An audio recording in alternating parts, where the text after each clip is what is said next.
Ladies and gentlemen, please welcome Prince George's Community College student, Sade Davis.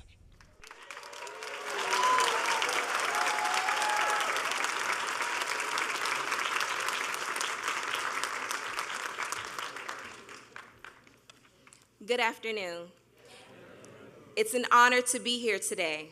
My name is Sade Davis, and I'm a second-year student at Prince George's Community College, where I'm studying to earn my associates in public health. As a first-generation college student, I'm also proud to serve as an elected member of the Board of Trustees. My most important role, however, is mom.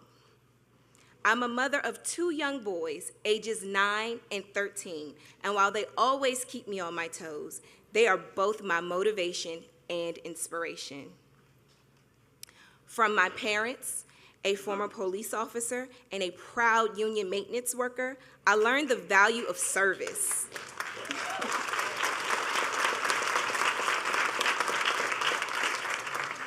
Of dedicating yourself to bettering your community. I learned the important things like hard work, the value of a good paying job to raise a family on, and leading a life of integrity.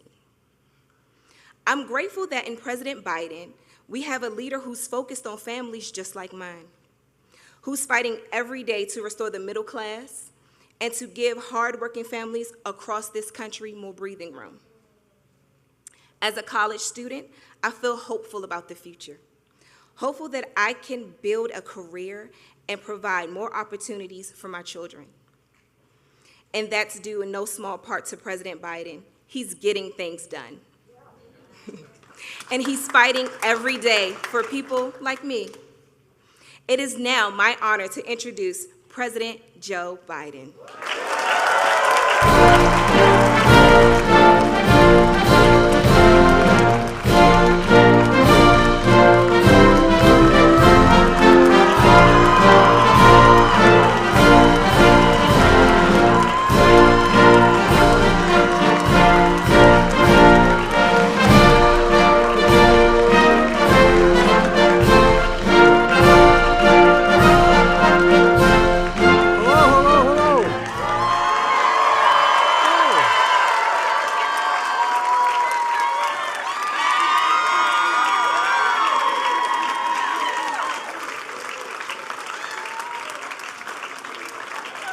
As my mother would instruct me to say, please excuse my back. I apologize. Sade, I just told her when she walked off the stage, when she's president and they say Joe Biden's out in the waiting room, she promised me she won't say Joe who. Please, do you have seats? Okay. I once said that early on in my tenure, Gov, and I said, everybody take a seat. None of them had seats. Well, I tell you what, you guys are impressive. And three of you are really close friends. And one's about to become a close friend. Gov, my problem is your biceps are a little small. And you're not in very good shape, but maybe I'll work with you, see what we can do. No, but really and truly, thank you. And I appreciate it very much. Senator Ben Cardin is one of the great, I hate the phrase public servants, but it is true. You know, I judge my colleagues over the years based on not just their intellectual capacity and their decency, but their integrity. The men you have here have incredible integrity. And it's just amazing. Chris Van Hollen is one of the reasons why I got elected vice president. He's the guy that did my debate prep for me. And without it, I'd been in real trouble. And Steny Hoyer, he and I share the eastern shore of Delaware and the western shore of Maryland. But, you know, that whole area in there, I keep telling them it really is part of Delaware, but he doesn't. And David, thank you for being such a great partner. You've been great as well. I really do appreciate it. Prince George's Community College, thanks for welcoming us here today. As many of you know, my wife is a professor at the community college. Matter of fact, she's teaching today. She has an expression, and I mean this is the God's truth. She said, any country that out-educates us will outcompete us. Any country that out-educates us will outcompete us. The work you do here in preparing students to compete in the economy of the future is real. It matters. This summer, I traveled to Chicago where I spoke about a fundamentally changing American economy.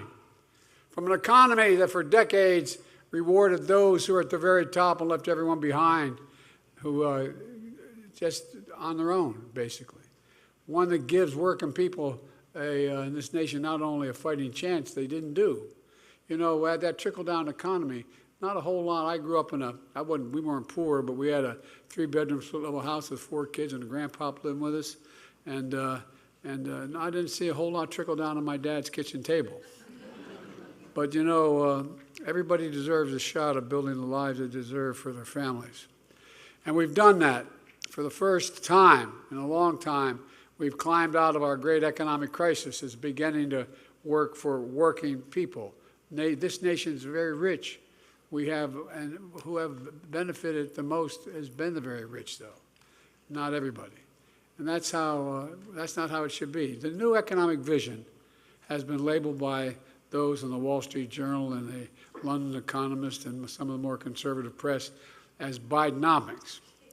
Well, they didn't mean it as a compliment at first. But now they're getting it. What's Bidenomics? It's about investing in, and I feel like I'm going to try not to repeat some of what my colleagues have already said, but it's about investing in America. Investing in America and investing in Americans, American people. It's about growing the economy from the middle out and the bottom up instead of the top down. Because when the middle class does well, the poor have a ladder up, and the wealthy still do very well. I'm a capitalist. If you guys go out here and you can make $1 billion, go get it. Just pay a little more in taxes.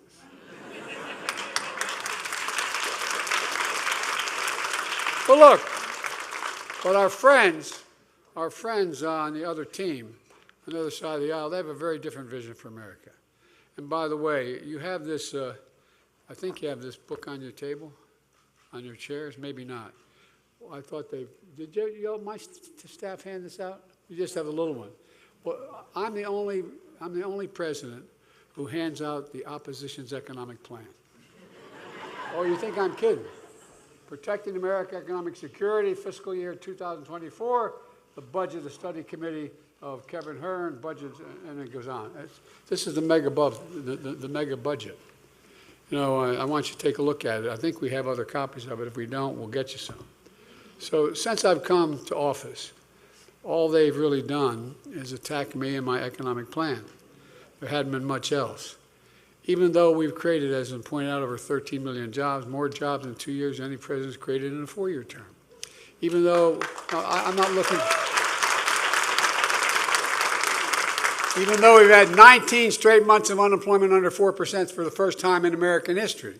Even though we have the lowest inflation rate of any major economy in the world, with core inflation rate the last 3 months at 2.4%. We got more to do, even though we've created 800,000 manufacturing jobs and a manufacturing boom we haven't seen in decades. Even though America, as we met here today, has the strongest economy in the world. Let me say that again. America has the strongest economy in the world of all major economics. And all they do is attack it. But, you know, you've noticed something. For all the time they spend attacking me and my plan, here's what they never do. They never talk about what they want to do. No, think about it. They tell you what they're against. What are they for? It's like they want to keep it a secret. I don't blame them. Well, today I'm going to talk about their plans. Look, we're going to talk about the MAGA Republican economic plan. And by the way, this is not your father's Republican Party. This is a different deal, all kidding aside. We've all worked with Republicans on the other side over our careers and become good friends, honest, decent people. Disagree like hell with them, but they were in the deal. They thought the institutions mattered. They thought it mattered. Well, guess what? Our democracy is at risk because I don't think they do think it matters anymore. Because the country should know the facts. They should know the choice between Bidenomics and MAGAnomics. American growth and hope, and we're building, or American lost jobs, raising fears. MAGA Republicans gave us a few short years ago. Look, their plan, MAGAnomics, is more extreme than anything America's ever seen before. Just months ago, they went further than anyone has ever gone, threatening to default on the debt. It's over 220 years old. Default, unless we gave them everything they wanted. We gave them nothing they wanted. We gave them nothing when we got a deal. But up to now, Republicans have given us a failed plan, a trickle-down economics that didn't work. My guess is your story is just like mine. Not much trickle-down ended up helping y'all. Instead, there's what trickle-down economics did. It shipped jobs overseas. It's a basic thing. Find the cheapest place in the world for labor, send the jobs there, the product there, and then import the product home. Well, you know, they hollowed out the main streets of America. They did the same for the middle class. They blew up the deficit. It produced an anemic economic growth, if any growth at all. And it stripped us dignity and pride and hope out of a community, one after another. You know, when you have those communities where there's been that factory employing 250 people in a small community for years and years, and then it closes down, you don't just lose the jobs. You lose a sense of belonging. People lose hope. They lose their pride. They lose their sense of pride. And now these MAGA Republicans have taken a plan I've never worked, and you know, look, the plan they're proposing never worked, but they decided to make it much, much worse. Now Republicans in Congress are doubling down with a plan that does three things. One, it cuts taxes even more for the very wealthy and big corporations. Two, it cuts Social Security, Medicare, and Medicaid. Three, it raises costs for families, gutting investments in the middle class. Under their plan, the top 1%, 1/10 of 1% of households that make over $4 million a year are going to get another tax cut worth more than 2 times what the typical American family makes in a single year. Let me say that again. 2 times what the average family makes a year is going to be the tax cut they're proposing to give to the very wealthy. MAGA Republicans in Congress are also trying to undo the progress we made to make getting, you know, look, what I was able to do in what they call the G7 among the NATO countries and European countries, I was able to get them all to agree, and then around the world, all the democracies, agree that we were going to have a global minimum tax on corporations, meaning that you couldn't have offering a tax to build or make something in another country that's considerably lower than what the tax would be in that country where in fact it comes from.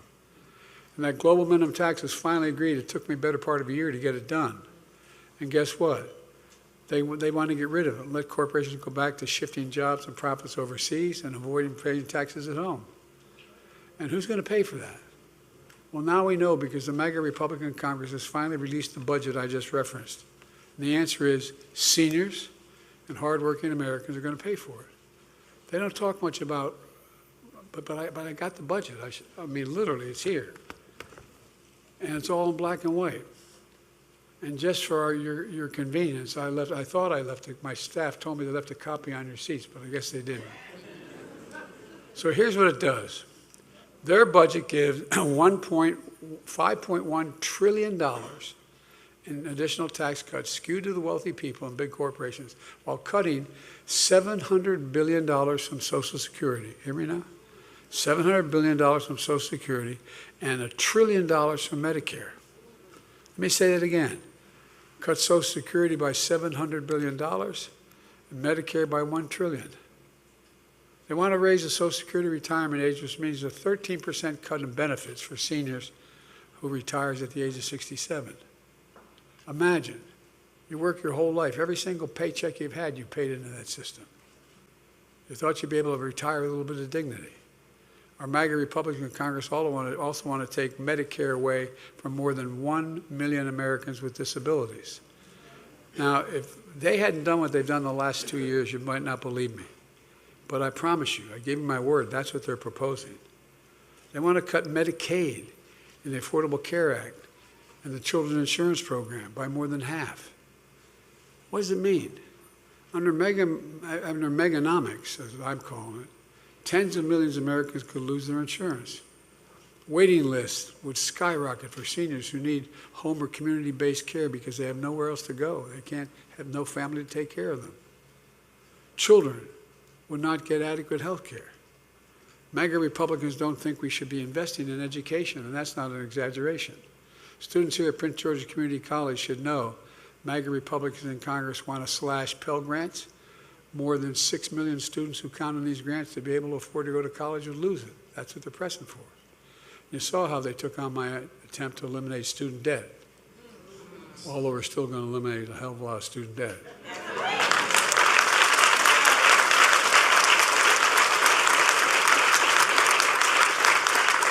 And by the way, they actually want to cut 1,800 food safety inspectors. I'm serious. I mean, unless I was in, I don't know, Russia, you wouldn't think this would make any sense. But here, so they want to slash research on cures for cancer and Alzheimer's by nearly $4 billion. I got my team over here to go along with when President Obama allowed me to set up a whole effort to deal with cancer, allowing me to use any office, any administration facility. And we've invested billions of dollars. We're on the cusp of changing cancer. As you know, we made a commitment, cut cancer in half in 25 years and extend life to Americans suffering from cancer by significant numbers. It's happening. But they want to cut the funding. Cut the funding. They want to cut funding that guarantees the clean air and clean water. They don't want those inspectors out there. The new Republican Bidenomics would mean 82,000 children would lose access to Head Start for low-income students and affordable preschool. Not only are they not willing to support our joint effort among your delegation and me to make sure that we're in a situation where we provide for early education. You know, if you send a child to school, no matter what the background is, not to daycare, but to school, where they teach reading, writing, arithmetic at age 3, the cost is de minimis, and you increase by 56% the chance that that child, no matter what background they come from, will go through 12 years of school and on to community college if they choose, and be able to do that. 56%. Look, folks, they want to cut 226,000 teachers and staff. Could lose their jobs at Title I schools that serve the most vulnerable. And now they're turning their backs on the bipartisan budget deal. Speaker McCarthy made with me just a few months ago, after threatening to do something no one came very close to doing, shutting down and reneging on our national debt, which would have caused an international economic crisis. Well, they're back at it again, breaking their commitment, threatening more cuts and threatening to shut down the government again this month.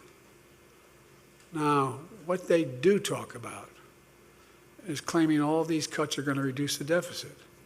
When it comes to reducing deficit, let's compare the records a little bit.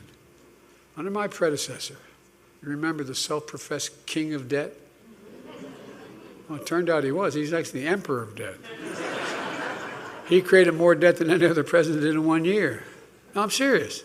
For starters, when he passed that $2 trillion tax cut, skewed to the wealthy and big corporations, they didn't pay for a penny of it. The end result was that it has ballooned the national debt by nearly 40%. Over a 200-year accumulated debt, they ballooned it by 40%.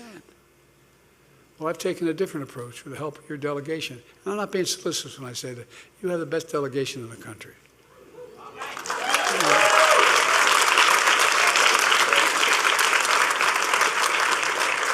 And that's not just because my whole family's from Baltimore. Look, we just cut the budget deficit by they helped me cut the deficit by $160 billion. $160 billion. You know how we did it? By giving Medicare the power to negotiate for lower prescription drug costs. I, along with your senators and congressmen, have been trying for our whole careers to take on Big Pharma. Well, they've intimidated. They spent $200 million on having their lobbyists make sure that didn't happen. But guess what?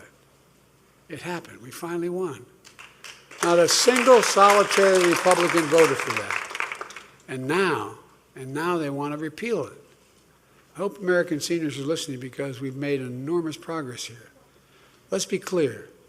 We pay more for drug prices for prescription drugs than any nation in the world. And let me be precise with you.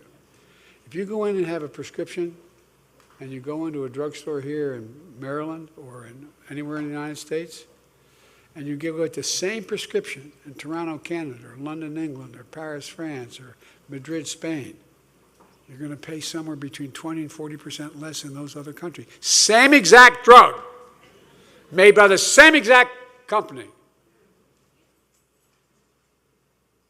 It's wrong. And guess what? We changed it, and we're not going back.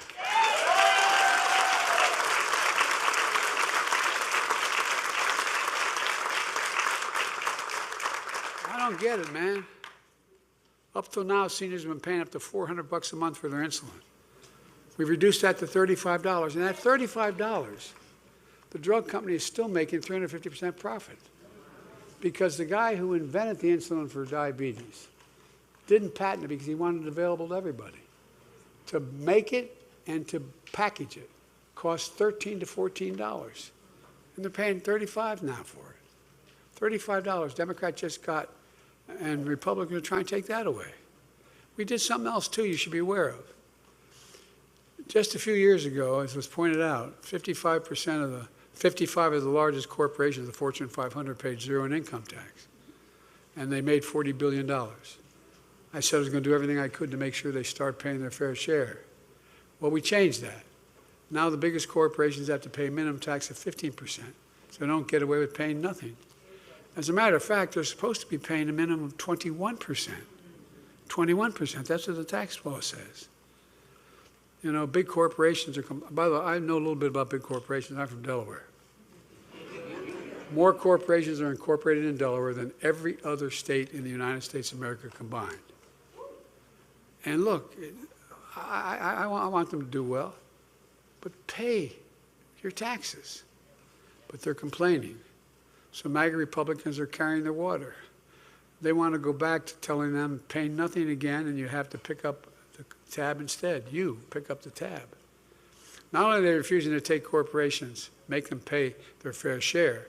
Early this week was reported that MAGA Republicans are planning to give an additional, this is not, again, this is all public, an additional $1 trillion tax cut. $1 trillion tax cut for big corporations. We're doing very well, I might add. Apparently, they think corporations which make record profits in recent years pay too much in taxes. It's unbelievable. To hear MAGA Republicans in Congress tell it the only way to reduce the deficit is to cut Medicare, Social Security, that you have paid for in your whole life. From the time you've had your first job, you had to pay into Social Security. Out of every paycheck. Give me a break. These guys are just plain wrong, and they've proved it. On my watch, the deficit already has fallen by over $1 trillion. $1 trillion so far. I signed legislation to reduce the deficit by another $1 trillion over the next decade. And the budget I'm putting forward this year would cut the deficit by another $2.5 trillion on top of that. And we're doing it by making the wealthy and big corporations begin to pay their fair share. I'm not talking about 70% taxes. I'm talking about 36% fringe taxes, 24% taxes. How many of you think the tax code is fair? Raise your hand. Even if you're making it. No, I'm serious. Even if you're making a lot of money. You know, we've gone in the pandemic from about 740 billionaires in America to 1,000. Well, guess what? These billionaires pay an average of, guess what? Less than 8% in federal taxes. Less than 8% on a yearly basis. They pay a lower tax rate than a firefighter, a teacher, a cop. How can that be right? How can that possibly be right? My friends came up with an answer. Guess what? The Republicans, last time out, when they were in charge, and last president was there, what they did was they cut the number of tax examiners. They cut them. Everybody said, well, that's great. You want to get rid of those tax examiners. Guess what? They cut all the folks that are very sophisticated tax examiners. That takes years to learn and how you go through $1 trillion income, how you determine what they pay. They cut them. It's time billionaires began to pay at least a minimum tax of 25%, for God's sake. There'll still be multi-billionaires at that. We ought to make the tax code more fair, not less fair. That's why I promised that no one making under $400,000, I've never seen that, but no one making under $400,000 will see their federal taxes go up a single penny. Like, I've kept that promise, and I will keep it. That's why I expect the child care tax credit, helping millions of middle-class families. It's a great benefit to those families. It increases economic, and by the way, it increases economic growth. All the things we do for middle-class and working-class families increases economic productivity. When you have a child care tax credit, you're a middle or lower middle-class income person, guess what? It means you can get help for your kid and you can go to work at the same time. And now MAGA Republicans in Congress did not support continuing that extended tax cut. And this week we learned what happened as a result of their position. About 3 million more kids are now living in poverty because we've cut that again. I'm fighting to restore the child tax credit and once again lift these kids out of poverty. Folks, it wasn't that long ago we were losing jobs in this country. In fact, only 2 presidents in American history with fewer jobs the day they left office than when they started. One was President Hoover, and the other was Donald Hoover Trump. Seriously, only 2 presidents in American history. And look, you may remember my predecessor promised to be the greatest job president in history. Well, it didn't really work out that way. He lost 2 million jobs over the course of his presidency, 2 million. We've created 13.4 million new jobs. We not only recovered all the jobs we lost during the pandemic, we've added millions more. We've seen record lows in unemployment, particularly, and I've focused on this my whole career, particularly for African Americans and Hispanic workers and veterans. You know, the workers without high school diplomas, the lowest unemployment rate in 70 years for women now. You know, by the way, when I got elected, I promised I wanted an administration that looked like America. I got more women in the cabinet than any president has ever in history. And I got more women than men in the cabinet. I put more black women on the appellate court and the Supreme Court than every other president combined in American history. A higher share of working-age Americans are in the workforce now than any time in the past 20 years. And job satisfaction is higher than it's been for 36 years. And we're growing the economy. You know, my dad used to have a saying, and I give him my word this is real. I'm not making this up. He'd say it all the time.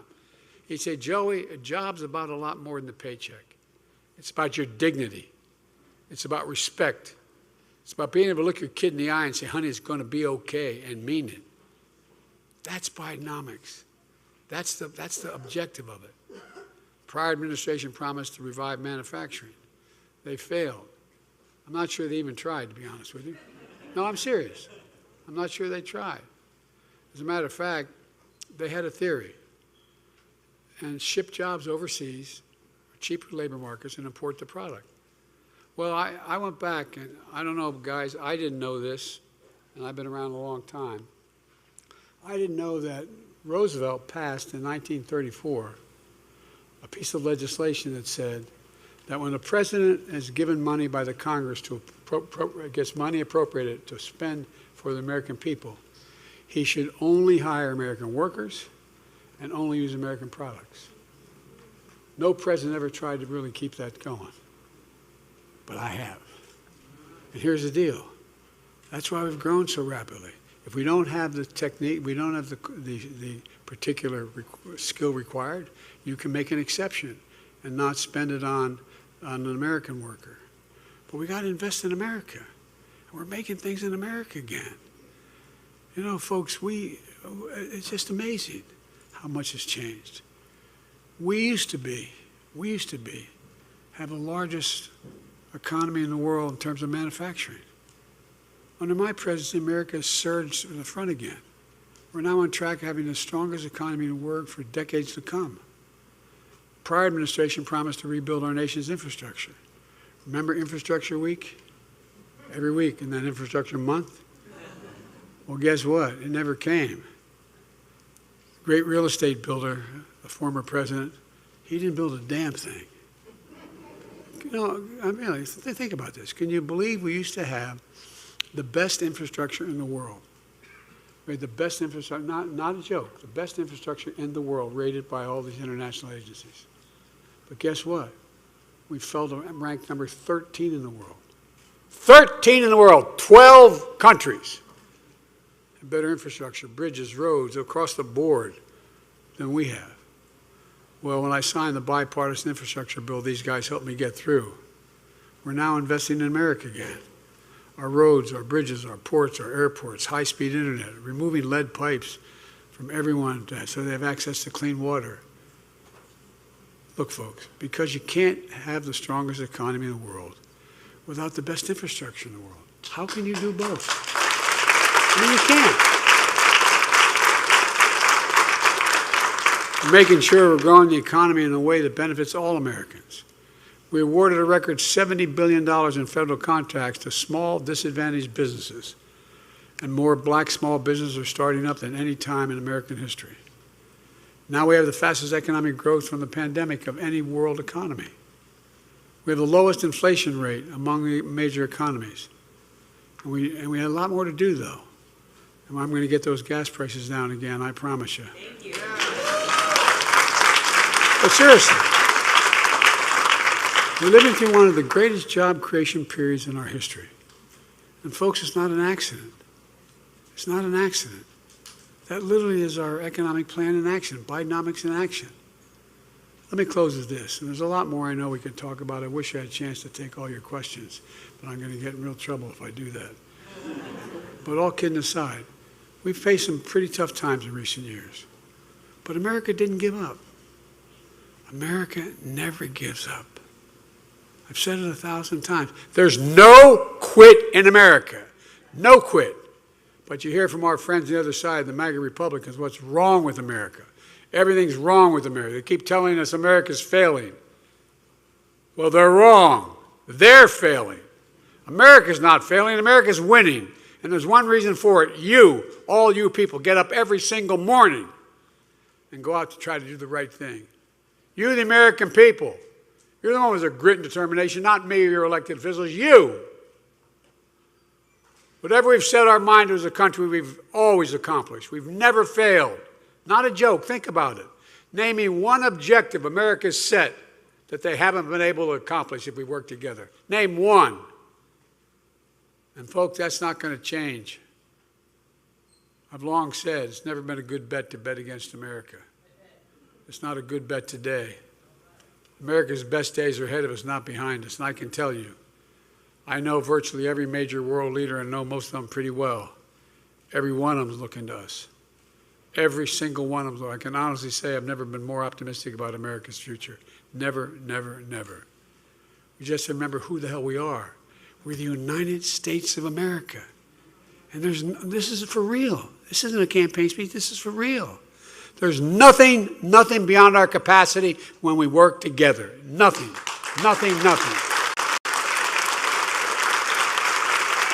Folks,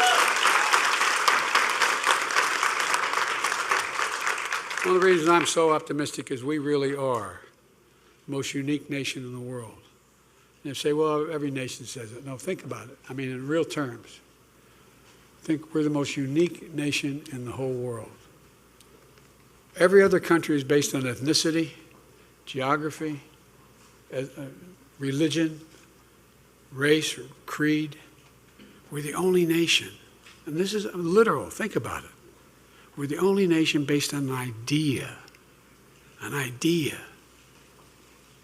We hold these truths to be self-evident, that all men and women are created equal, endowed by their Creator with certain inalienable rights.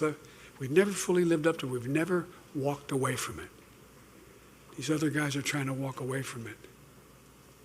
I'm about to make a major speech. I made one back when I ran the last time in 2020 up at Independence Hall. Democracy is at stake, folks. Our democracy is under attack.